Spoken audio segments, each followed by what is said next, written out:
सन को जो एनर्जी मिलती है ना वो किससे मिलती है? Nuclear fusion reaction, hydrogen, hydrogen के फ्यूजन रिएक्शन से, है ना? The source of sun's energy is nuclear fusion reaction. Fusion reaction fission reaction में डिफरेंस पता है? फ्यूजन रिएक्शन जब दो एटम आपके कोलाइड करते हैं, मिल जाते हैं और मिलके क्या बना लेते हैं? हीलियम बना लेते हैं, जब वो मिल जाते हैं। और फिशन में क्या होता है? जब वो सेपरेट हो जाते हैं, है ना? अभी तक आपके जितने भी एटॉमिक बॉम्ब हैं वो किस कंसेप्ट पे होते हैं? आपके फिशन रिएक्शन पे, है ना?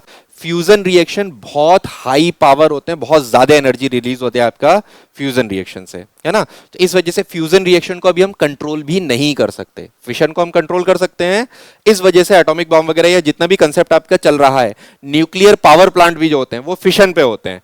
फ्यूजन वाली चीजें अभी हम आपका कंट्रोल नहीं कर सकते हैं, ठीक है? अच्छा, अर्थ से सन, वो सन से अर्थ तक लाइट आने में आपका कितना टाइम लगता है? 8 सेकेंड, 8 मिनट 16 सेकेंड। और मून से अर्थ तक 64 सेकेंड, या फिर 1 मिनट 4 सेकेंड, है ना? ये वाला ऑलमोस्ट सबको याद होगा, 8 मिनट 16 सेकेंड। मून वाला लिख लेना, है ना? 1 minute 4 second. It takes 1 minute 4 second,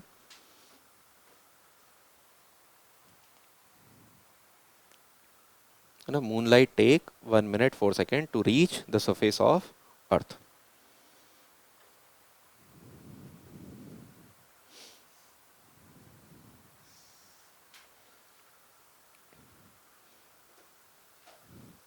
सन जो है वो अर्थ से ग्रेविटी में कितना डिफरेंस है?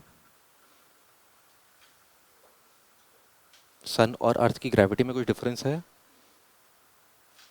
लिखेंगे सन हैव 28 टाइम्स ग्रेविटी देन अर्थ। सन की ग्रेविटी जो है वो अर्थ की ग्रेविटी से 28 टाइम्स ज्यादा है।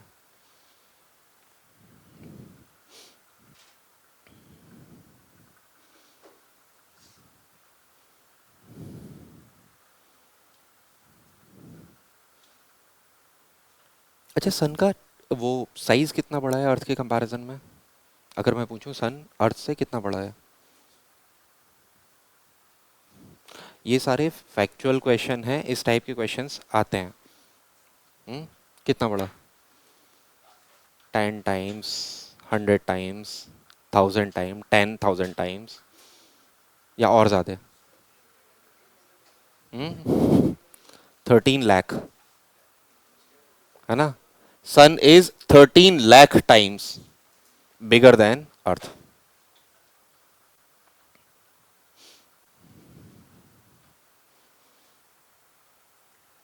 साइज के अकॉर्डिंग 13 लाख है, मास के अकॉर्डिंग पूछा जाए तो 3.3 लाख, है ना?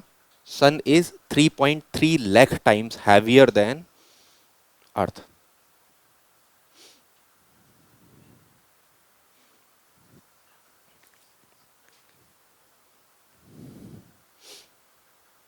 एक टर्म यहां पे और पूछता है, अगर रेडियस पूछे या डायामीटर पूछे तो वो 109 टाइम्स है ना? Radius of sun is 109 times radius of earth.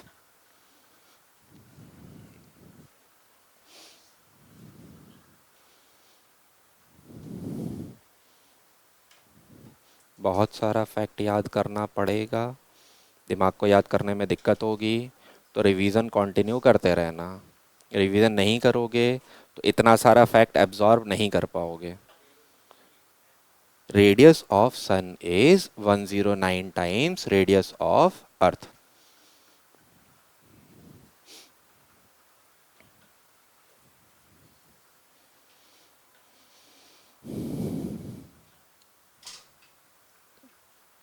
कुछ चीज़ें मरकरी के बारे में भी लिखते हैं, वैसे मरकरी के बारे में हमने सारे पॉइंट्स लिख ही लिए हैं। अच्छा, मरकरी के बारे में एक चीज़ और लिखना, मरकरी बिल्कुल नियरेस्ट है किसके? सन के। सन का ग्रेविटेशनल पुल बहुत ज़्यादा है, तो मरकरी पे कोई एटमॉस्फेयर नहीं है। मरकरी का सारा एटमॉस्फेयर किसने आपका एब्जॉर्ब कर लिया या आपका पुल कर लिया? सन ने। तो mercury do not have any atmosphere. बाकी पॉइंट तो मरकरी के हम लिख चुके हैं। सैटेलाइट नहीं है, रेवोल्यूशन टाइम लीस्ट है, नियरेस्ट प्लैनेट है, ये सारी चीजें हम लिख चुके हैं, स्मॉलेस्ट प्लैनेट। बस ये वाला पॉइंट लिखना है, Mercury do not have any atmosphere.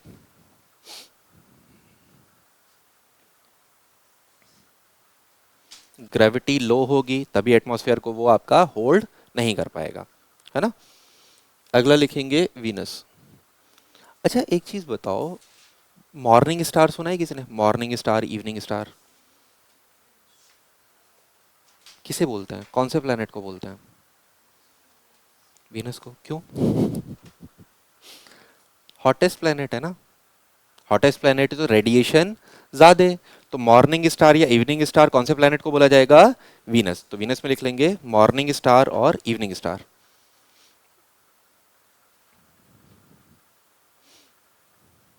Venus को बोलेंगे मॉर्निंग स्टार और इवनिंग स्टार।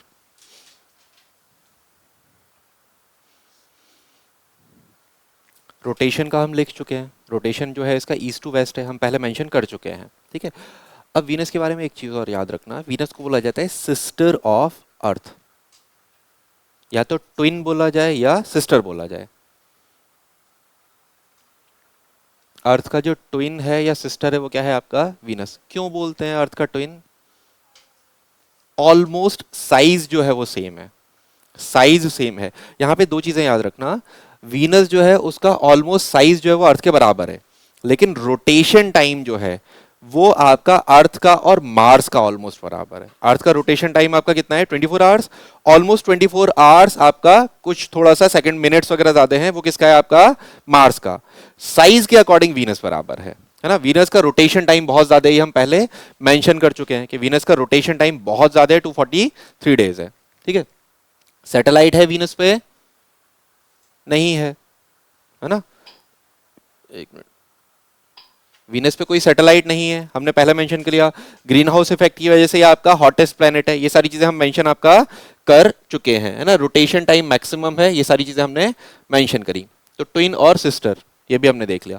अब लिखेंगे अर्थ के बारे में। अर्थ को कौन से कलर से डिनोट करते हैं? Blue planet. क्यों?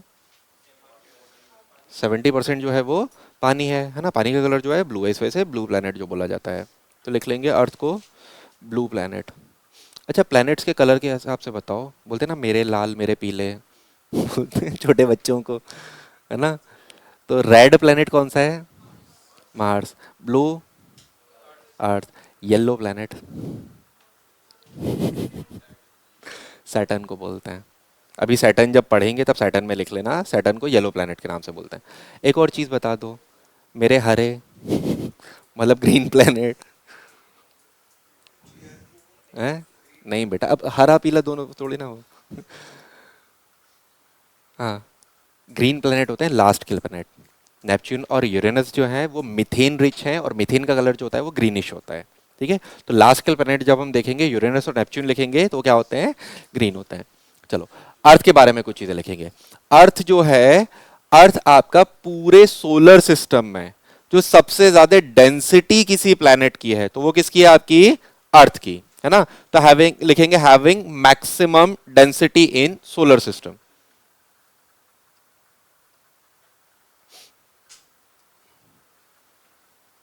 मैक्सिमम डेंसिटी है, डेंसिटी कितनी है? 5.5 ग्राम पर सेंटीमीटर क्यूब। हाईएस्ट डेंसिटी नहीं, उतना चल जाएगा। वैसे अर्थ का याद कर लो तो चलेगा, बाकी का तो जरूरत नहीं पड़ेगी, एक आइडिया रहेगा। यूनिट सही से याद करना। अगर यहाँ पे अच्छा एक चीज और समझना, अगर एग्जामिनर को कोई क्वेश्चन टफ करना है, टफ बनाना है, तो क्वेश्चन को टफ बनाने के तरीके क्या होते हैं? ऑप्शन से क्वेश्चन को टफ बनाया जाता है, ठीक है। आपको याद है 5.5, आपने नंबर याद कर लिया 5.5, उसने दे दिया 5.5 kilogram metre cube, 5.5 gram centimetre cube, 5.5 gram metre cube. Question tough हो गया, आपने 5.5 रट रखा था, है ना, क्वेश्चन में टफनेस आ गई। तो यहाँ पे यूनिट्स को भी थोड़ा सा ध्यान देना, ठीक है। तो 5.5 ग्राम पर सेंटीमीटर क्यूब, ठीक है। उसके बाद क्या होता है, एक दो चीजें अर्थ के बारे में और याद रखेंगे। एपीहीलियन और पेरिहीलियन करके दो टर्म यूज होते हैं। अच्छा ये भी मेंशन कर लेना, साइडरियल डे ये आपका 23 आवर 56, है ना। सोलर डे तो हमें याद है 24 आवर्स होता है ना। ये याद रखेंगे 23 आवर्स 56 मिनट्स। बताओ, रुको लिखो, लिखो बता रहा हूं। अर्थ अपने एक्सिस पे रोटेट करता है ना। सन भी रोटेट करता है गैलेक्सीज के अराउंड, रोटेट करता है। तो कई बार ऐसा होता है कि जैसे आपने क्लॉक में देखा है ना, क्लॉक में हम लोग बोलते हैं कि एग्जैक्ट टाइम इसका जो रोटेशन का होगा वो 1 घंटा होगा, लेकिन 1 घंटे में मेरा ये वाला जो क्लॉक वो होगा, हैंड होगा, ये भी तो आपका थोड़ा सा मूव कर जाएगा ना। तो हमारा जो दोबारा कोइंसिडेंस टाइम होगा, जब दोबारा वो ओवरलैप करेंगे क्लॉक, तो आपके एग्जैक्ट 1 आवर पे नहीं करेंगे, उससे टाइम में कुछ डिफरेंस आ जाएगा, थोड़ा सा डिफरेंस आएगा ना। वही डिफरेंस जो यहाँ पे आता है वो ये साइड रिलेटेड होता है ना। वो थोड़ा सा पहले को लाइट कर जाते हैं, और एक्चुअल जो हम मानते हैं वो कितना मानते हैं, 24 मारते हैं। तो ये चीज समझ में आई। जैसे आपका क्लॉक बनाऊं, 12 बजे हैं, 12 बजे दोनों जो आपके वो हैं लॉन्ग और शॉर्ट हैंड जो हैं वो आपका ओवरलैप कर रहे हैं, लेकिन एग्जैक्ट 60 मिनट बाद लॉन्ग हेड तो आपका यहीं पे पहुंचेगा 12 पे, लेकिन जो शॉर्ट हेड है वो थोड़ा सा मूव कर गया होगा, थोड़ा सा आगे बढ़ गया होगा। अब वो दोबारा जब ओवरलैप करेगा तो कुछ एक्स्ट्रा टाइम लेगा, तब जाके वो ओवरलैप कर पाएगा। तो यहां पे वो एक्स्ट्रा टाइम नहीं ले रहा है, यहां पे वो थोड़ा सा कम टाइम ले रहा है। तो वो जो है वो आपका क्या है, ये साइडल डे। बाकी सोलर डे तो हम क्या मानते हैं आपका 24, है ना। दो टर्म और याद रखेंगे, आपसे पूछा जाता है पेरिहीलियन और एपीहीलियन, है ना। तो यहां पे दो टर्म याद रखेंगे, पेरिहीलियन और एपीहीलियन। याद रखने का तरीका, पेरी मतलब पी से पास याद रखना। पास है तो जब आपका सन और अर्थ नियरेस्ट होते हैं तो उसे हम क्या बोलते हैं, आपका पेरिहीलियन। ए से हम याद रखेंगे अवे, है ना। तो जब आपका सन वो अर्थ से दूर होता है तब हम उसे क्या बोलते हैं, एपीहीलियन। तो पेरिहीलियन में क्या लिखेंगे, when sun is nearest to earth. Perihelion में लिखेंगे हम when sun is nearest to अर्थ।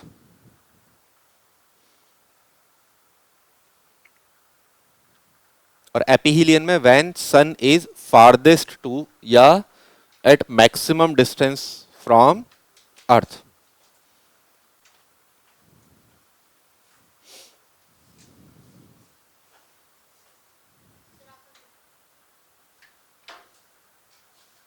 ठीक है, पेरिहीलियन एपीहीलियन ये याद हुआ। ए से अवे याद रखेंगे, पी से पास याद रखेंगे, तो हमें याद हो जाएगा ये टर्म आएंगे पेरिहीलियन एपीहीलियन। अच्छा मुझे एक चीज बताओ, पेरिहीलियन का एक्सपेक्टेड डेट दे रखा है आपको कब, जनवरी में। एक्सपेक्टेड डेट है, वेरी करता है डेट, एक स्टैंडर्ड डेट नहीं है। जैसे आपको पता होगा सबसे बड़ा दिन हम किसे बोलते हैं, चलो दोबारा से मैं पूछता हूं, अर्थ पे नॉर्दर्न हेमिस्फीयर में सबसे बड़ा दिन कौन सा होता है। अच्छा 25 दिसंबर होता है ना, उसे बड़ा दिन बोल के सेलिब्रेट करते हैं ना कुछ लोग, बोला जाता है क्रिसमस को बड़ा दिन। नहीं सुना किसी ने, मैरी क्रिसमस चलो जून में होता है, 21 जून होता है ना। और नॉर्दर्न हेमिस्फीयर में, सदर्न हेमिस्फीयर में सबसे बड़ा दिन जो होता है वो आपका 22 दिसंबर के आसपास होता है। ठीक है, अब यहाँ पे एक चीज है, अब देखो यहाँ पे ये पूछ रहा है आपसे एक्सपेक्टेड डेट है, वो डेट भी आपके वैरी करते हैं। हम स्टैंडर्ड लेते हैं 21, लेकिन उसके आसपास वैरी करते हैं, तो ये डेट भी आपके वैरी करेंगे। 1 तारीख भी हो सकती है, 2 भी हो सकती है, 5, 6 भी हो सकती है। अब आपसे बोल रहे हैं पेरिहीलियन, तो अर्थ जो है आपके नियरेस्ट है सन के, और ये डेट आ रही है आपके जनवरी में। जनवरी में तो आपको ठंड पड़ रही होती है, और जब अर्थ नियरेस्ट होगा तो टेम्परेचर ज्यादा होना चाहिए। ऐसा क्यों? भाई जब सन आपका सबसे दूर है अर्थ से, एपीहीलियन है ना, तो सन जब अर्थ से दूर होगा तो रेडिएशन कम आएगा, रेडिएशन कम आएगा तो टेम्परेचर कम होगा, लेकिन उस टाइम तो आपका गर्मी पड़ रही है।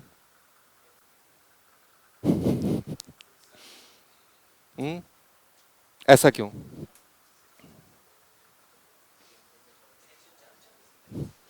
एक्सिस की वजह से।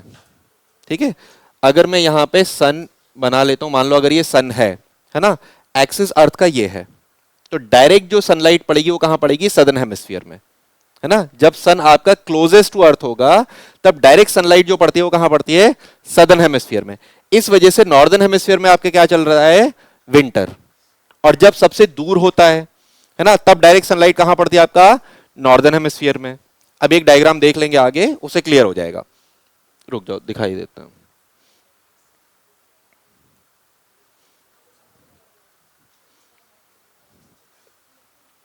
ठीक है, देखो ये है आपका, यहां पे डायरेक्ट सनलाइट कहां पड़ रही है, नॉर्दर्न हेमिस्फीयर में। इस वजह से यहां पे आपका क्या चल रहा है, समर्स चल रहा है। और सदर्न हेमिस्फीयर में क्या चलेगा, विंटर्स, क्योंकि डायरेक्ट सनलाइट यहां पर नहीं है। इसके रिवर्स वाली कंडीशन क्या हो गई, यहां पे हो गई, है ना। तो यहीं पे ये आपका क्या हो जाता है, ये होता है आपका एपीहीलियन और ये होता है आपका पेरीहीलियन। और जब आपका इक्वल सनलाइट पड़ती है, मतलब इक्वेटर पे पड़ती है, तो क्या होते हैं आपका, इक्विनॉक्स होते हैं, है ना। चलो,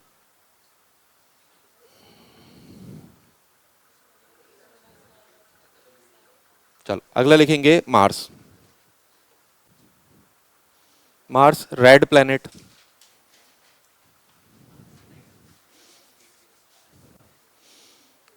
मार्स के बारे में हम लिख चुके हैं, सैटेलाइट कितने थे मार्स के, दो थे, है ना। रेड प्लेनेट है, रेड क्यों है मार्स, आयरन ऑक्साइड, है ना। Red due to iron oxide. आपने आयरन ऑक्साइड को देखा है, किसी ने आयरन ऑक्साइड देखा है, कहां पे,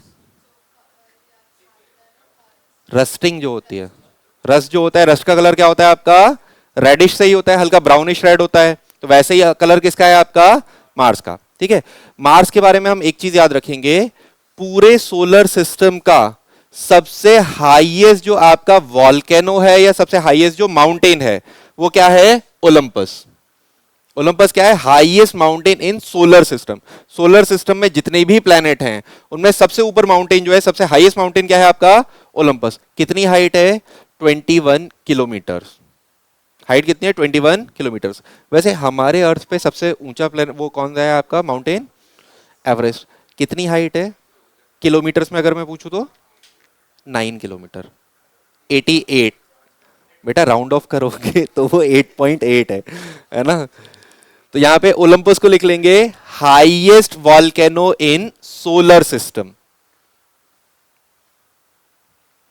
highest volcano in solar system. कल वाला वीडियो किसी ने नहीं देखा ना, चलो एक चीज बताना मुझे, विमेंस डे कब सेलिब्रेट होता है,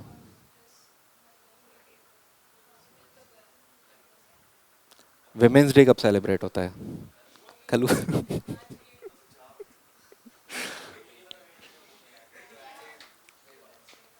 देखो ये क्वेश्चन डेज पे भी क्वेश्चन आते हैं, डेज पे आपका एक क्वेश्चन आएगा तो डेज आपको याद करने पड़ेंगे, है ना। एक क्वेश्चन डेज से बनता ही बनता है। तो आप बताओ विमेंस डे कब सेलिब्रेट होता है, 8 मार्च को। National women's day, international women's day, फिर नेशनल कब होता है, हाँ, हर रोज किसी को भी नहीं पता होगा तुम में से 13 फेब को होता है, लिख लेना, 13 फेब को होता है नेशनल विमेंस डे। आप सबको इंटरनेशनल विमेंस डे याद है, नेशनल विमेंस डे किसी को भी नहीं याद है। नेशनल होता है 13 फेब, इंटरनेशनल होता है 8 मार्च को। एक और डे मुझे बता दो, टीचर्स डे याद है, 5 सितंबर, कौन सा, नेशनल या इंटरनेशनल, नेशनल। इंटरनेशनल कब होता है, 5 अक्टूबर, 5 अक्टूबर को होता है इंटरनेशनल टीचर्स डे। देखो जब भी डेज से क्वेश्चन आता है तो ये चीज जरूर याद रखना कि नेशनल पूछा है कि इंटरनेशनल पूछा है, क्योंकि दोनों में डिफरेंस आ जाता है। ठीक है, नेशनल हमने इसलिए रखा विमेंस डे क्योंकि उस दिन सरोजनी नायडू का बर्थडे है, सरोजनी नायडू थी ना, उनका बर्थडे है आपका 13 फेब को। एक एक और बता दो मुझे डेज से, हिंदी डे सुना है, हिंदी डे, हिंदी डे सुना है, हिंदी डे,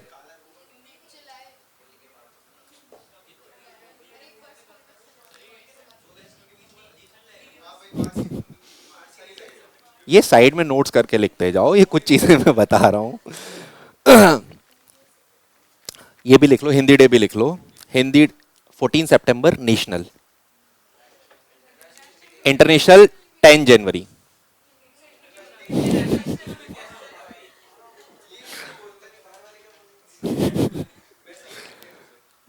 कोई बात नहीं।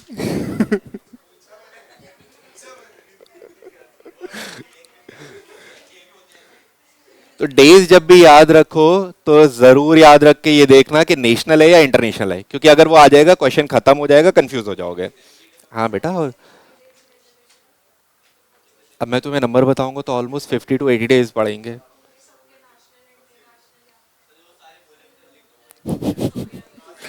लिखूं? 14 सितंबर नेशनल हिंदी डे, ठीक है।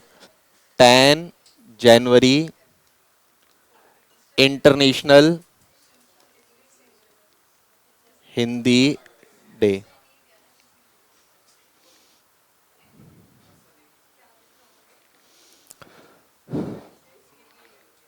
10 मार्च तो कहीं नहीं है बेटा, 10 जनवरी है। 10 जनवरी इंटरनेशनल हिंदी डे। चलो, उस दिन पहला हिंदी कॉन्फ्रेंस हुआ था, पहला इंटरनेशनल हिंदी कॉन्फ्रेंस जो हुआ था ना, उस दिन हुआ था। चलो, इस तरीके डेज याद करना। कुछ डेज के और वीडियोस भी आएंगे, मतलब वो वीडियो फॉर्म में होगा। स्टैटिक वाली जो कुछ चीजें होंगी ना, मैं क्लास में वैसे डिस्कस करता रहूंगा, बाकी कुछ वीडियो फॉर्म में आपको मिलेंगी। आगे अगला प्लेनेट लिखते हैं जुपिटर। कुछ कुछ पॉइंट्स लिखते हैं जुपिटर के बारे में। हाईएस्ट ग्रेविटी किसकी है? जुपिटर की। ऑलमोस्ट सबको पता है। सबसे ज्यादा वो मेटेरॉइड जो हिट करते हैं वो किस पे करते हैं? जुपिटर पे। सैटेलाइट का नंबर याद रखने की जरूरत नहीं है, बस एक सैटेलाइट का नाम याद रखना है, गैनेमेड करके, जो पूरे सोलर सिस्टम की सबसे बड़ी सैटेलाइट है ना। तो गैनेमेड लिखेंगे, biggest satellite of solar system. दो नाम यहां पे आपको मिलते हैं, गैनेमेड मिलता है, एक टाइटन मिलता है।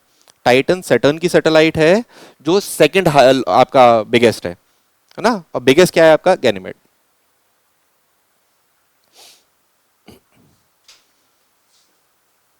जुपिटर जो है वो 11 टाइम्स है आपका अर्थ के। ये चीज इतना याद रखने की जरूरत नहीं है, बट एक आपको पता होना चाहिए कि जुपिटर सबसे बड़ा है और लगभग लगभग आपका 10 या 11 टाइम्स आपका अर्थ के कंपैरिजन में है। हीलियम वगैरह से बना हुआ है, ये चीज़ हम पहले बता चुके थे। गैशियस प्लैनेट है, हीलियम और उससे बने हुए हैं, ये हम लिख चुके हैं कि मेटेरॉइड्स जो हाईएस्ट फॉल करते हैं वो किस पे करते हैं? जुपिटर पे करते हैं।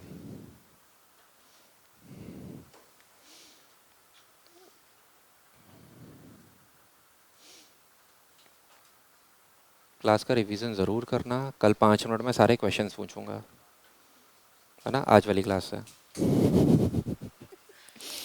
चलो, सैटर्न के बारे में कुछ चीज़ें लिखते हैं। सैटर्न को लिखेंगे येलो प्लैनेट। सैटर्न को लिखेंगे येलो प्लैनेट।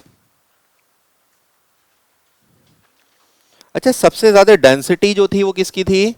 अर्थ की। सबसे कम डेंसिटी कौन से प्लैनेट की है? सैटर्न की। सैटर्न की जो डेंसिटी है वो पानी से भी कम है, वाटर से भी कम है। इस वजह से सैटर्न को बोला जाता है फ्लोटिंग प्लैनेट। पानी से भी कम डेंसिटी है, तो पानी के ऊपर अगर हम सैटर्न को रखेंगे तो क्या करेगा? आपका फ्लोट कर जाएगा, है ना। हाँ हाँ, गैशियस प्लैनेट है, आप वैसे ही नहीं खड़े हो पाओगे, है ना। उधर वाले जो चारों प्लैनेट है वो गैशियस हैं, ठीक है। तो सैटर्न में हम क्या लिखेंगे? Lowest density. कोई बात नहीं, सैटर्न तक नहीं जा रहे, अभी यहीं तक रहो, है ना। पहले मार्स पे पहुंच जाओ। सैटर्न को हम क्या लिखेंगे? Lowest density. ब्रैकेट में लिख लेंगे less than water. Less than water है, डैश करके लिख लेंगे फ्लोटिंग प्लैनेट। पानी से भी कम डेंसिटी है, इस वजह से हम उसे क्या बोल देते हैं? Floating planet.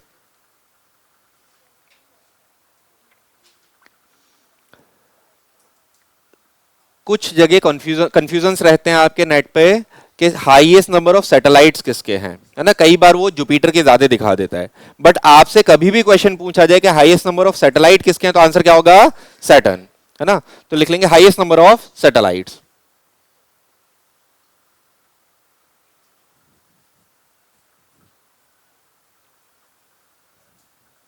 बाकी ये हीलियम के रिंग्स बने हुए हैं जो सैटर्न और उसके बाद वाले प्लैनेट्स पे भी हैं।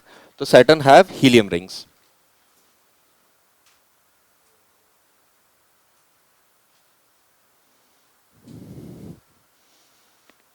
Saturn have helium rings.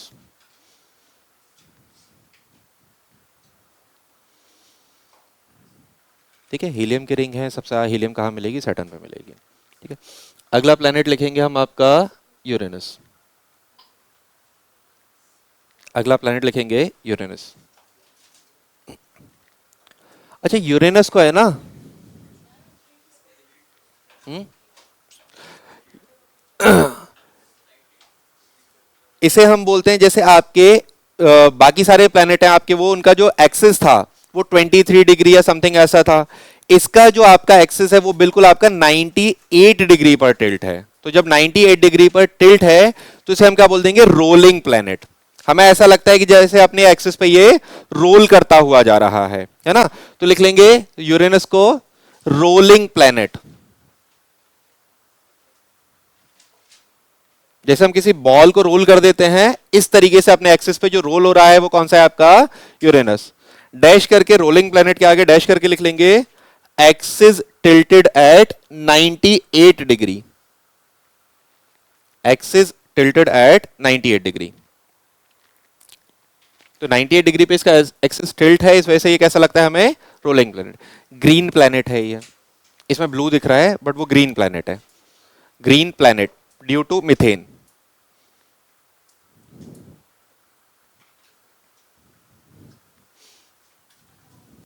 तो मीथेन की वजह से कैसा है आपका? Green planet. सैटेलाइट पूछे जाए तो 27। नंबर याद रखने की जरूरत नहीं है, बस एक आइडिया दे दिया। 27 सैटेलाइट्स हैं इस पे। अगला लिखेंगे नेपच्यून। नेपच्यून का कोई इंपॉर्टेंट पॉइंट नहीं है, सबसे दूर है और सबसे ठंडा है, ये हम पहले लिख चुके हैं, है ना? तो फार्देस्ट प्लैनेट है और आपका कोल्डेस्ट प्लैनेट जो है वो आपका नेपच्यून है। सैटेलाइट इनकेस पूछता है तो 14 सैटेलाइट्स हैं इस पे। ठीक है, अब आते हैं उस पे, प्लूटो पे। अच्छा, प्लूटो को क्यों बाहर कर दिया? छोटा है, भगा दिया। हाँ? बड़े प्लेनेट ने पकड़ा, पीट के भगा दिया कि भाई तू छोटा है तो ये हम सोलर सिस्टम में नहीं रखेंगे। प्लूटो को सोलर सिस्टम से कब बाहर किया था? 2006 में, है ना? अगस्त 2006 में। रीजन क्या था? नहीं पता? सुनो, किसी भी प्लैनेट के लिए जो डेफिनेशन 2006 अगस्त 2006 में इंटरनेशनल एस्ट्रोनॉमिकल यूनियन जो है उसने डेफिनेशन दी थी प्लैनेट्स की। प्लैनेट्स की डेफिनेशन में कंडीशंस क्या थी? कि हाइड्रोस्टैटिक इक्विलिब्रियम को मेंटेन करना चाहिए, मतलब उसका जो शेप होता है वो कैसा होना चाहिए? राउंड शेप होना चाहिए। दूसरी कंडीशन है कि वो आपके सन के अराउंड रिवॉल्व करना चाहिए। तो सन के अराउंड जब रिवॉल्व करेगा तो सन के अराउंड तो सैटेलाइट्स भी रिवॉल्व करते हैं, मून भी सन के अराउंड रिवॉल्व करता है। लेकिन कंडीशन क्या थी? कि वो मून या सैटेलाइट नहीं होना चाहिए, प्लैनेट होना चाहिए। वो सन के अराउंड रिवॉल्व करेगा, किसी और बॉडी के अराउंड वो रिवॉल्व नहीं करेगा। अगली कंडीशन थी कि जो उसका रिवोल्यूशन पाथ है वो रिवोल्यूशन पाथ क्लीन होना चाहिए। क्लीन होने का मतलब या तो उस पर सैटेलाइट एग्जिस्ट करते हो या उस पर सिर्फ वो प्लैनेट एग्जिस्ट करता हो, और आपके जो छोटे छोटे सेलेस्टियल बॉडीज हैं वो एग्जिस्ट नहीं करने चाहिए। तो थर्ड वाली कंडीशन को आपका प्लूटो फॉलो नहीं करता था, जिसकी वजह से प्लूटो को आपका ड्वार्फ प्लैनेट आपका डिक्लेयर कर दिया। तो हम बस इतना याद रखेंगे, अगस्त 2006 IAU international astronomical union declared Pluto as dwarf planet. Declared Pluto as dwarf planet. आपसे वो रूल्स नहीं पूछेगा कि इस रूल पे किया है, बट आपको एक आइडिया होना चाहिए कि वो अपना जो रिवोल्यूशन का पाथ है उसे क्लीन नहीं करता था, इसकी वजह से ड्वार्फ प्लैनेट बोल दिया।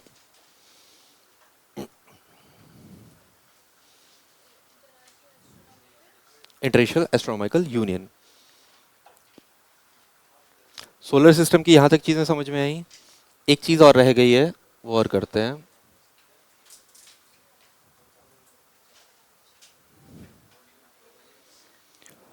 ठीक है, आपने एस्टेरॉइड्स देखे थे, है ना? एस्टेरॉइड्स क्या होते हैं? एस्टेरॉइड्स क्या होते हैं, किसे हम एस्टेरॉइड बोलते हैं? पत्थर होते हैं। जितने भी बड़े बड़े पत्थर हैं जो प्लेनेट नहीं बने वो क्या होते हैं? एस्टेरॉइड होते हैं। मेटेरॉइड्स क्या होते हैं? बड़े पत्थर एस्टेरॉइड, छोटे पत्थर मेटेरॉइड, है ना। जितने भी प्लैनेट्स हैं वो बड़े पत्थरों को अपनी तरफ पुल नहीं कर पाएंगे, ग्रेविटी ज्यादा चाहिए, तो वो जो पुल करेंगे उसे हम क्या बोलेंगे? मेटेरॉइड्स। अब मेटेरॉइड में दो तरीके के मेटेरॉइड होते हैं जो हमें लिखने हैं, मेटियोर और एक होता है मेटियोराइट। इनमें डिफरेंस क्या है? ये दो आपसे टर्म पूछे जाएंगे, मेटियोर और मेटोराइट। एस्टेरॉइड तो हमें पता है पत्थर, मेटोराइट छोटे पत्थर। अब आपसे पूछेगा मेटियोर और मेटोराइड में डिफरेंस क्या होता है।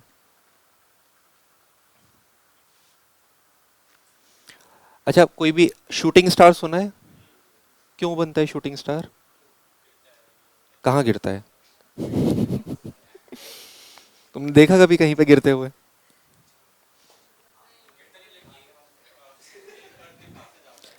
जब भी मेटेराइड जो होते हैं, है ना, मेटेराइड प्लैनेट की तरफ आएंगे, अर्थ की तरफ आएंगे, अर्थ के एटमॉस्फेयर में फ्रिक्शन से क्या होंगे? वो जलना शुरू हो जाएंगे। जलना शुरू हो जाएंगे। अगर वो जल के एटमॉस्फेयर में खत्म हो गया, जल के खत्म हो गया तो क्या हो गया? मेटियोर हो गया।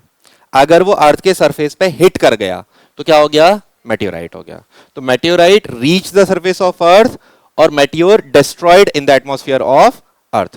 तो लिख लेंगे मेटियोर, डैश करके लिख लेंगे destroyed in the atmosphere of earth.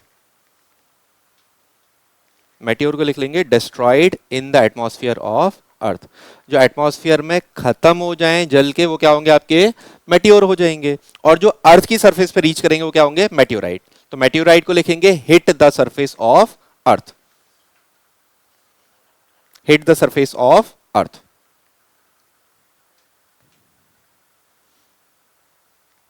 Earth की सरफेस पे हिट करेंगे तो यहां पे वो आपका एक डिप्रेशन बना लेंगे, है ना, एक गड्ढा टाइप का बना लेंगे और वहां पे पानी भर जाएगा, फिर वो लेक बन जाएगा। तो अगर आपसे पूछा जाए मेटेरॉइड, जहां पे मेटेरॉइड की वजह से जो लेक बने हुए होते हैं, उन लेक्स को हम क्या बोलते हैं? डैश करके लिख लेना, क्रेटर लेक। क्रेटर लेक, ठीक है। क्रेटर लेक, मेटेरॉइड जहां पे हिट करते हैं, जो डिप्रेशन होता है, तो वहां पे जो लेक बनेगा उसे क्रेटर लेक बोलते हैं। पैसिफिक सुना है ना आपने? Pacific ocean. बोलते हैं कि पहले आपका मेटेरॉइड ही बहुत बड़ा मेटेरॉइड हिट किया था जिसकी वजह से आपका पैसिफिक ओशन बना था। सबसे बड़ा ओशन पैसिफिक है ना। और जब छोटे छोटे हिट करेंगे तो उसकी वजह से छोटे छोटे लेक बन जाएंगे। इंडिया में भी है आपका, इस तरफ है, महाराष्ट्र की तरफ है एक क्रेटर लेक, है ना।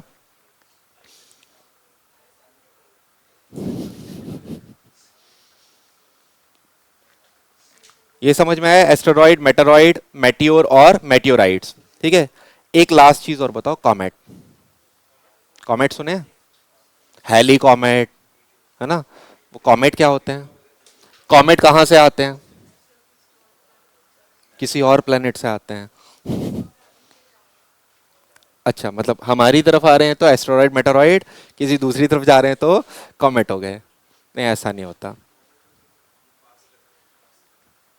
हैली कॉमेट सुना होगा ना, after 70 years, 76 years Halley comet आता है। पुच्छड़ तारा बोलते हैं।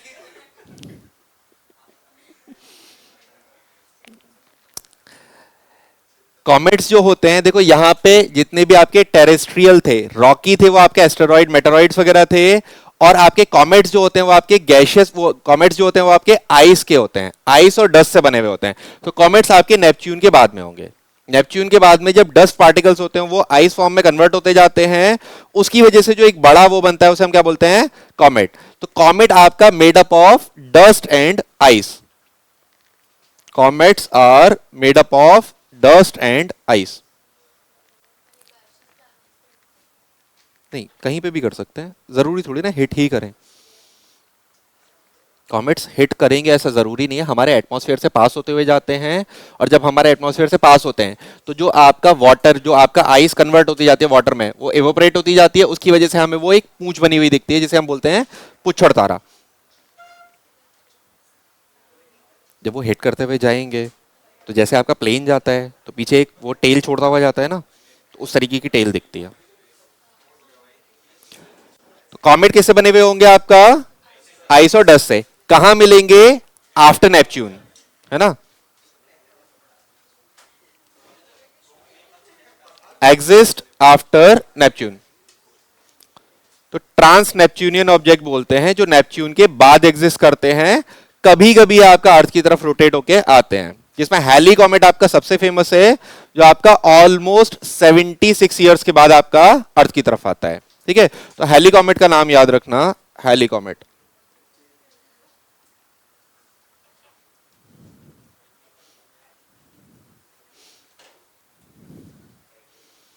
ठीक है, तो सोलर सिस्टम से ऑलमोस्ट इतने क्वेश्चन काफी हैं, इससे ज्यादा क्वेश्चन शायद आपसे सोलर सिस्टम से नहीं पूछेगा, है ना?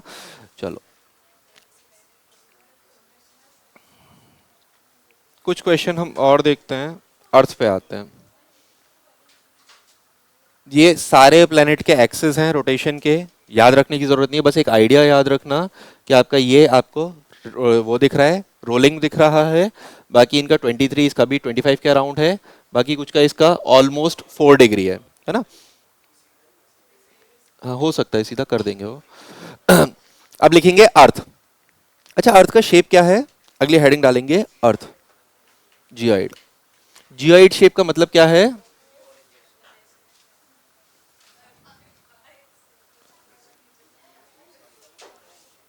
जियोइड का मतलब क्या है? ऑरेंज जैसा, पोल्स पे फ्लैट है और आपका इक्वेटर पे बल्ज है। अच्छा, इक्वेटर पे बल्ज क्यों है? उसके पीछे कोई रीजन है? अर्थ का जो शेप है वो पोलर डायामीटर जो है वो कम है और इक्वेटोरियल डायामीटर जो है वो ज्यादा है। इसके पीछे कोई रीजन है? नहीं, एग्जैक्ट गोल नहीं है ना, जियोइड है, तो मैं इसके पीछे का रीजन पूछ रहा हूं। हमने बोला हाइड्रोस्टैटिक इक्विलिब्रियम होगा, मतलब ऑलमोस्ट राउंड शेप होना चाहिए। तो कोई ऐसा फोर्स है जो इसे जियोइड में कन्वर्ट कर रहा है? नहीं बेटा, ग्रेविटी नहीं है, ग्रेविटी बहुत वीक फोर्स होता है। हाँ, बीच से खींची है, किसने खींची? अच्छा चलो, सेंटीपिटल सेंटीफ्यूगल फोर्स सुना है किसी ने? नहीं सुना? चलो, एक बकेट में एक बकेट में पानी भर के अगर हम बकेट को घुमाते हैं, है ना, बकेट को घुमाते हैं तो बकेट में से पानी गिरता क्यों नहीं है? हमने बकेट में पानी भरा और उसे हमने एक थ्रेड या किसी रोप से बांधा, बांधने के बाद जब हम उसे घुमाना शुरू करते हैं तो बकेट आपका सर्कुलर मोशन में घूमता रहता है, लेकिन वो पानी अगर ऊपर भी जाता है तो वो नीचे नहीं गिरता। या आपने रोलर कोस्टर देखे होंगे, वहां तो भले ही आपके बेल्ट भी लगी होती है लेकिन वो कोस्टर भी नहीं गिरता है ना? तो वहां पे कौन सी फोर्स की वजह से वो नहीं गिरता? सेंट्रीफ्यूगल फोर्स की वजह से, है ना? हाँ नहीं, उसमें वो नहीं होता, इनर्शिया होता है उसमें, इनर्शिया होता है उसमें।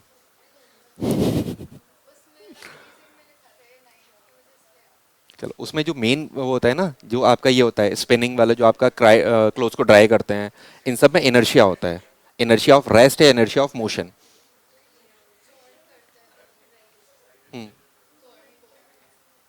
हो सकता है वो भी यूज हो सकता है ना? चलो, अब यहाँ पे सेंटीपिटल और सेंटीफ्यूगल फोर्स समझना। ठीक है, जब कोई आपका फोर्स किसी भी चीज को सेंटर की तरफ पुल करता है तो वो क्या होता है आपका? Centripetal force. तो हमने रोप बांधा, रोप से बकेट को बांधा, तो वो बकेट आपका सर्कुलर मोशन में है रोप की वजह से, तो वो क्या है आपका? Centripetal force. और आपने न्यूटन का थर्ड लॉ पढ़ा है। न्यूटन का थर्ड लॉ क्या है? Every action there is equal and opposite reaction. तो एक फोर्स सेंटर की तरफ पुल कर रहा है, वो फोर्स क्या हो गया आपका? Centripetal force. उसके अगेंस्ट में जो फोर्स लगता है वो क्या होता है? सेंट्रीफ्यूगल फोर्स, जिसकी वजह से पानी आपका नहीं गिरता। सेम चीज वो आपकी लगती है अर्थ पे। अर्थ रोटेट कर रहा है, अर्थ रोटेट कर रहा है, तो अर्थ पे जो सेंट्रीफ्यूगल फोर्स लगेगा वो अर्थ को किस तरफ पुल करेगा? बाहर की तरफ को। बाहर की तरफ पुल करेगा तो क्या होगा? अर्थ इक्वेटर से क्या हो जाएगा? बल्ज हो जाएगा और पोल से आपका हल्का सा फ्लैट हो जाएगा, है ना? तो अर्थ का शेप हमने लिखा जियोइड, डैश करके लिखेंगे due to centrifugal force. Shape of earth geoid लिखा हमने due to centrifugal. Due to centrifugal force.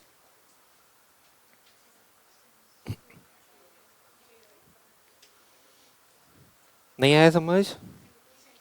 छोटे पे वो घूमते घूमने वाला गेम खेलते थे, हाथ पकड़ के जो घूमते थे, लड़कियां खेलती थी। नहीं खेले कभी? अच्छा कोई बात नहीं। वो वाला तो देखा है, मैं उसका नाम भूल रहा हूँ। एक सर्कुलर सा वो झूला टाइप का होता है जिसमें बैठ के घूमते हैं, है ना? उस पे बैठ के घूमते हैं, तो उस पे अगर हम अपने उस अगर होल्ड नहीं करेंगे तो हमें किस तरफ वो पुश कर देगा? बाहर की तरफ। तो वही चीज यहाँ अर्थ पे लग रही है।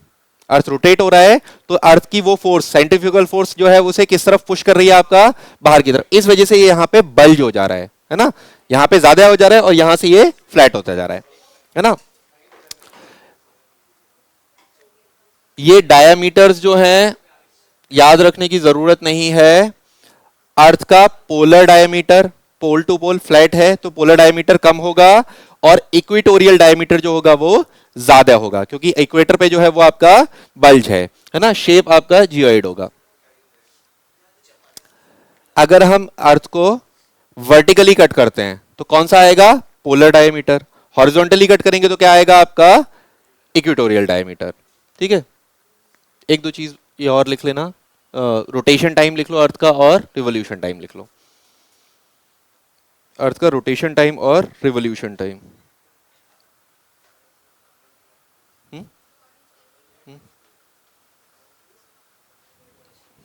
रोटेशन टाइम और रिवोल्यूशन टाइम। लीप ईयर क्या होता है?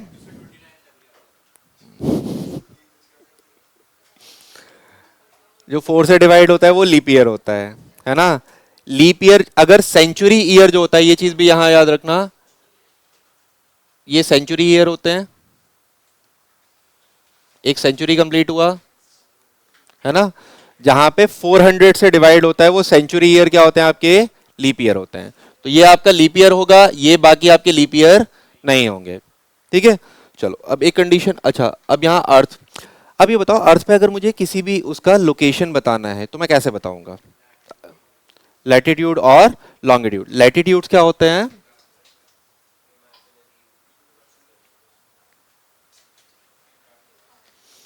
अर्थ पे किसी भी चीज को लोकेट करने के लिए हमने अर्थ पे इमेजिनरी लाइंस ड्रॉ किए। जो लाइन आपके हॉरिजॉन्टल होंगे उसे हम क्या बोलेंगे? लैटिट्यूड्स। और जो लाइन आपके वर्टिकल होंगे उसे हम क्या बोलेंगे? लॉन्गिट्यूड्स, है ना? तो हम बोलेंगे यहां पे लैटिट्यूड, लिखेंगे लैटिट्यूड्स, लिखेंगे horizontal imaginary lines, horizontal imaginary lines.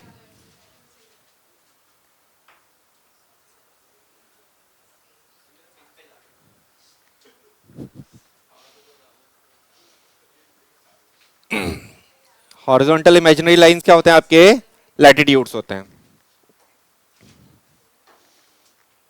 मतलब लेटे हुए हैं तो लैटिट्यूड, है ना? अब लैटिट्यूड्स जो होते हैं, लैटिट्यूड्स का नंबर कितना होगा? अगर आपसे पूछा जाए लैटिट्यूड्स कंप्लीट सर्कल होंगे, है ना? लैटिट्यूड क्या होंगे? आपके कंप्लीट सर्कल होंगे, है ना? और ये आपका हॉरिजॉन्टली होंगे। तो आपसे पूछा जाए नंबर ऑफ लैटिट्यूड कितना होगा? टोटल नंबर ऑफ लैटिट्यूड्स, इसके काउंट मत करो। किसी ने यूनिट सर्कल देखा है?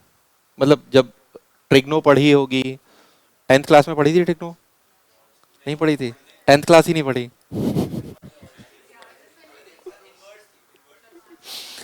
Sine theta cos theta, toppers cos में तुम्हें कॉस की वैल्यू नहीं पता। हाँ, ये क्या होता है? एक एक डिग्री यहाँ पे रेज करता जाता है, उसकी वजह से हाइट, डिस्टेंस और आपका बेस जो होता है उसके जो रेशियोज होते हैं उसे हम क्या बोलते हैं? आपका साइन थीटा कॉस थीटा वाली वैल्यूज आती हैं। ठीक है, तो यहाँ पे अगर मैं आपका यूनिट सर्कल बनाता हूं तो यूनिट सर्कल से हॉरिजॉन्टल से अगर 1 डिग्री मैंने ऊपर उठाया, 1 डिग्री एंगल बनाया तो क्या हो गया? 1 डिग्री लैटिट्यूड। 2 डिग्री अगर मैंने रेज किया तो क्या हो गया? 2 डिग्री लैटिट्यूड। इस तरीके से मैं जितना रेज करता जाऊंगा उतने डिग्री लैटिट्यूड आपका बनता जाएगा। फाइनली यहां पे क्या होगा? 90 डिग्री लैटिट्यूड। तो अगर आपका यहां से 0 से लेके 90 नॉर्थ तक जाएगा और 90 साउथ तक जाएगा, तो अगर आपसे पूछा जाए टोटल नंबर ऑफ लैटिट्यूड्स कितने हैं? 90, 90 और 0, है ना, 181। तो लिख लेंगे, है ना, तो लिख लेंगे total number of latitudes 181, sorry total number of latitudes 181।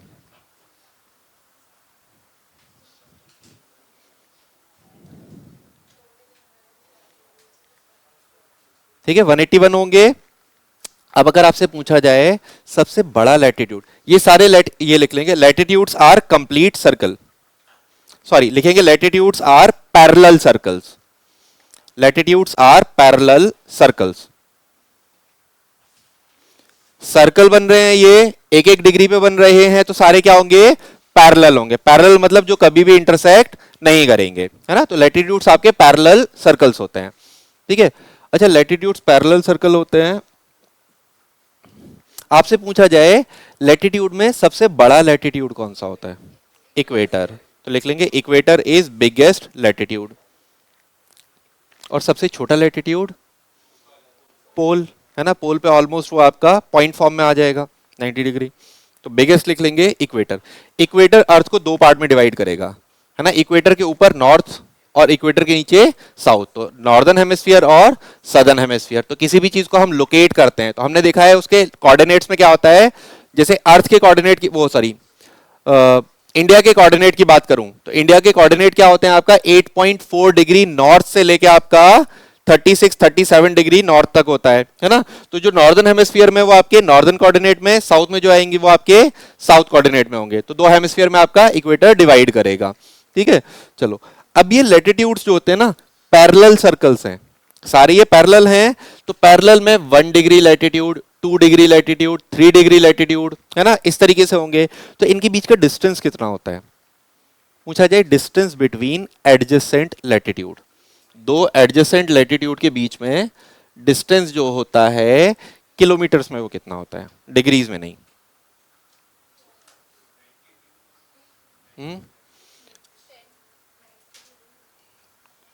111.7 kilometre. Distance between adjacent latitude is 111 kilometre. Distance between adjacent latitude is 111.7 kilometre. तो दो एडजेसेंट लैटिट्यूड के बीच का जो डिस्टेंस है वो कितना है, 111.7 किलोमीटर।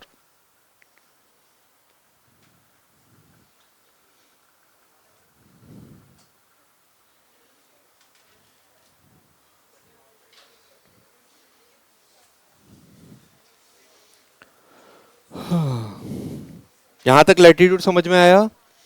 इंपॉर्टेंट लैटिट्यूड, अगले हेडिंग लिखेंगे important latitudes. Tropic of Cancer, Capricorn वगैरह सुने हैं, है ना। ट्रॉपिक ऑफ कैंसर कितने डिग्री पर होता है, 23 डिग्री नॉर्थ पे होता है ट्रॉपिक ऑफ कैंसर, है ना। ट्रॉपिक ऑफ कैंसर कितने पे होगा, 23 डिग्री 0.5 नॉर्थ। अर्थ कितने डिग्री पर टिल्ट है आपका, 23.5, तो 23.5 पे ही होगा आपका ट्रॉपिक ऑफ कैंसर, बट कहां होगा, north, 23.5 north tropic of Cancer. अच्छा आपसे पूछा जाए ट्रॉपिक ऑफ कैंसर कितने कंट्रीज से पास होता है, क्वेश्चन आएगा आपसे, ये तो नहीं पूछेगा कि ट्रॉपिक ऑफ कैंसर कितने डिग्री होता है, आपसे वो पूछेगा कि ट्रॉपिक ऑफ कैंसर कितने कंट्रीज से पास होता है। लिख लेंगे tropic of Cancer passes from 17 countries. Tropic of Cancer passes from 17 countries.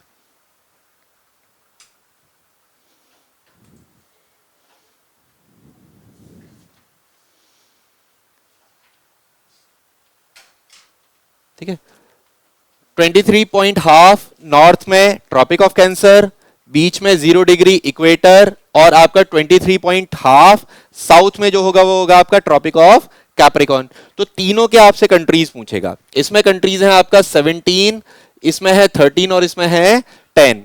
ज्यादातर हमारे कंट्रीज किधर हैं, नॉर्दर्न हेमिस्फीयर में, तो जो नॉर्थ की तरफ होगा उसमें ज्यादा कंट्रीज, और जैसे साउथ की तरफ जाते जाएंगे नंबर ऑफ कंट्रीज आपके कम होते जाएंगे। तो लिख लेंगे equator passes from 13 countries. Equator पता है ना, 0 डिग्री पासिस फ्रॉम 13 कंट्रीज।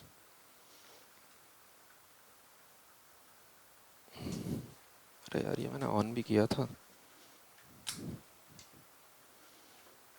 है ना। और tropic of Capricorn passes from 10 countries. Tropic of Capricorn passes from 10 countries. अगर किसी को कंफ्यूजन हो कि ट्रॉपिक ऑफ कैंसर नॉर्थ में है या कैप्रिकॉन, तो याद रखना जिसका नाम छोटा है वो हल्का है। कैंसर नाम छोटा है, हल्का है तो नॉर्थ की तरफ, कैप्रिकॉन नाम बड़ा है भारी है तो साउथ की तरफ। ठीक है, और नॉर्थ से साउथ की तरफ जाएंगे नंबर ऑफ कंट्रीज जो होंगे वो आपके कम होते जाएंगे। अच्छा, हमने ये 23 डिग्री ही क्यों लिया, सिर्फ टिल्ट की वजह से या कोई और रीजन भी है? या फिर एक वो भी लिख लो, आर्कटिक और एंटार्कटिक सर्किल।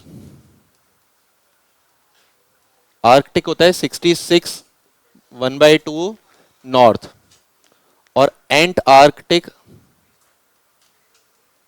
होता है 66 1/2 साउथ।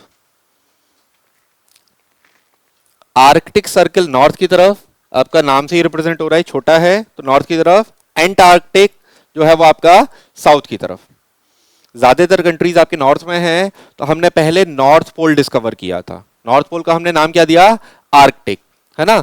और जब हमने बाद में साउथ पोल डिस्कवर किया तो नॉर्थ के ऑपोजिट में, यानी कि आर्कटिक के एंटी में, तो एंटार्कटिक होगा। ठीक है, अब ये मुझे रीजन बता दो बस, मैंने ये आपके यही नंबर क्यों लिए, ये 23 ये 66 डिग्री ही मैंने क्यों लिया, इसके पीछे कोई रीजन है? या लैटिट्यूड से कुछ चीजें डिफाइन होती हैं? अगर मुझे किसी का जगह का लैटिट्यूड पता है तो क्या मैं कुछ चीजें प्रेडिक्ट कर पाऊंगा उसके बारे में? अगर मुझे किसी एरिया का, किसी कंट्री का, लोकेशन का मुझे लैटिट्यूड पता है तो मैं उसके बारे में कुछ चीज प्रेडिक्ट कर पाऊंगा लैटिट्यूड के बेसिस पे? क्या?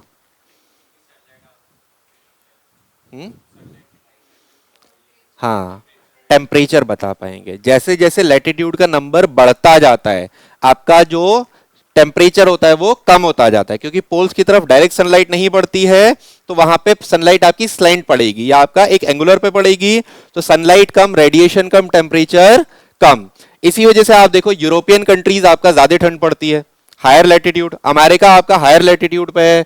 अफ्रीकन कंट्रीज आपका इस बीच में है, अफ्रीकन कंट्रीज आपके इस बीच में है। सबसे ज्यादा टेम्परेचर, हाई मॉइस्चर, जिसकी वजह से वहां पे आपके फीचर्स जो होते हैं वो चेंज होते हैं। ठीक है, चलो अब यहां पे ये समझ में आया। अब देखो ये 23 नॉर्थ है। एक चीज और मुझे बताओ, आपने सुना है अभी जनवरी में एक फेस्टिवल होता है मकर संक्रांति, है ना। वो मकर संक्रांति के पीछे कोई ज्योग्राफिकल फिनोमेना है? बोलते हैं मकर संक्रांति के बाद ठंड कम हो जाती है, ऐसे बोलते हैं ना। क्यों कम हो जाती है? हमेशा चेंज करता है वो तो। या फिर या फिर नो शैडो डे सुना है? अभी कुछ दिन पहले था नो शैडो डे था, है ना। हर जब सन हमारे जस्ट हेड पे होता है तो कोई शैडो नहीं होगा। तो देखो सन जो होता है ना वो अपनी पोजीशन चेंज करता रहता है, तो जहां से जहां के बीच में उसकी पोजीशन वैरी करती है वो आपके क्या होते हैं, ये ट्रॉपिक्स होते हैं। चाहे वो ट्रॉपिक ऑफ कैंसर हो या कैप्रिकॉन, कभी भी डायरेक्ट सनलाइट आपको ट्रॉपिक ऑफ कैंसर से ऊपर नहीं मिलेगी या ट्रॉपिक ऑफ कैप्रिकॉन के नीचे नहीं मिलेगी। मकर संक्रांति, हिंदी में ट्रॉपिक ऑफ कैप्रिकॉन को बोलते हैं मकर रेखा। तो जिस दिन आपका डायरेक्ट सनलाइट पड़ती है किस पे, कैप्रिकॉन पे, उस दिन हम सेलिब्रेट करते हैं मकर संक्रांति। और जैसे जैसे सन ऊपर की तरफ मूव करेगा रेडिएशन बढ़ेगा, टेम्परेचर बढ़ेगा, ठंड जो होगी वो आपका कम होती जाएगी। समझ में आया? इस वजह से हम आपका जिस बीच में आपका डायरेक्ट सनलाइट मिलती है, हमें ईयर में एक दिन डायरेक्ट सनलाइट मिलेगी, जिस दिन डायरेक्ट सनलाइट मिलेगी वो क्या होगा, आपका नो शैडो डे होगा। लेकिन जिसके बीच में वेरी करेगी वो क्या होगा, आपका ट्रॉपिक, है ना। 23 नॉर्थ से लेके 23 साउथ। इस वजह से इस जोन को भी हम क्या बोलते हैं, ट्रॉपिकल जोन। आपने क्लाइमेट भी सुने होंगे, ट्रॉपिकल क्लाइमेट, ट्रॉपिकल कंट्रीज वगैरह, तो वो इस जोन में एग्जिस्ट करेंगे। ये तो इसका हो गया 66.5 या 66 हाफ क्यों लेते हैं हम ये, इसके पीछे भी कुछ रीजन है? नहीं पता? 24 आवर डे और 24 आवर नाइट सुना है, 24 आवर डे सुना है, पोल्स पे 24 आवर डे होता है, 24 आवर नाइट होती है ना? तो जो 24 आवर डे वाली कंडीशन है वो जो एग्जिस्ट करेगी वो कहां तक आएगी आपका 66 तक। उससे पहले ही 24 आवर डेज की कंडीशन रहेगी। जैसे यहां पे डायरेक्ट सनलाइट इसके बीच में वेरी कर रही थी, वैसे ही 24 आवर डे और नाइट वाली जो कंडीशन है वो कभी भी आपका 66 के बाद में नहीं मिलेगी। 70 डिग्री लैटिट्यूड पे कभी भी आपको थ्रू आउट ईयर में 24 आवर डे नहीं मिलेगा। जो 24 आवर डे मिलेगा आपको वो कहां मिलेगा 66 से ज्यादा पे, मतलब 70 80 90 पे मिलेगा, 66 से कम पे नहीं मिलेगा, है ना? ये आपका इंपॉर्टेंट लैटिट्यूड्स होते हैं, ठीक है।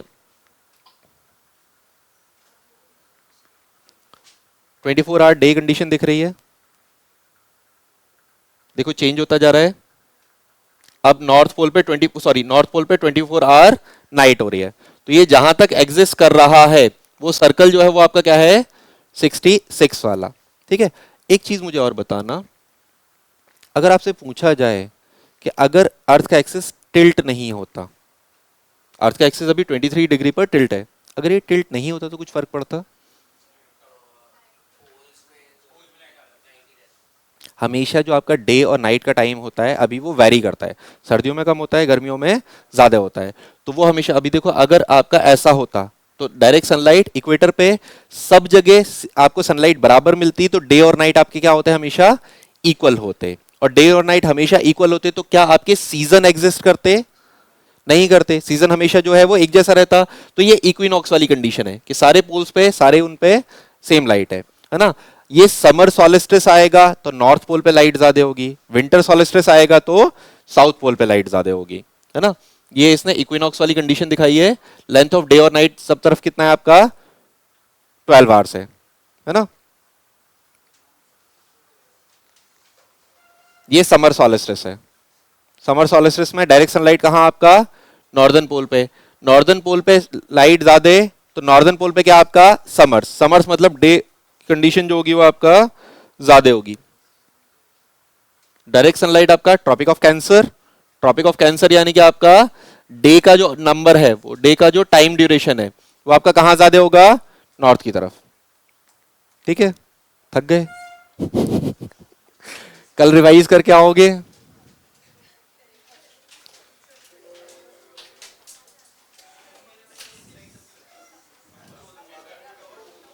चलो